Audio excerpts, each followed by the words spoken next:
Bizi birləşdirən kəlmə La ilahə illallahdır. Hanı bəs qardaşlıq, hardadır o iman? Bir zaman biz bir idik, bizlər bir ürəyin səsi idik. Dərd gələndə bir-birimizdən bölüşərdik, Allah üçün hər çətinliyin öhdəsindən gələrdik. İndi qardaş-qardaşa yad olub artıq, nə bir salam var, nə bir soraq. Qəlblərə nə olub belə, hardan xəstəliyi düşüb qəlblərə belə?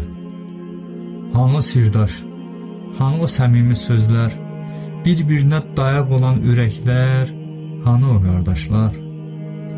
Bir fincan çayın xətri var belə, illər boyu vəfa vardır bunda. İndi illik dostluqları bir an içində unutdular, vəfasız oldular, vəfasız çıxdılar. Dünya mı girdi aramıza, soyutdu könülləri, nəfis ayırdı qardaşları, söndürdü bu sevgini. Ey Rəbbimiz, sən bağışla, qəlblərimiz daş olmasın. La ilahə illallah deyən bir-birinə yad olmasın. Bizi birləşdirən kəlmə La ilahə illallah, qardaşlığın kölgəsində şeytanın izi qalmasın.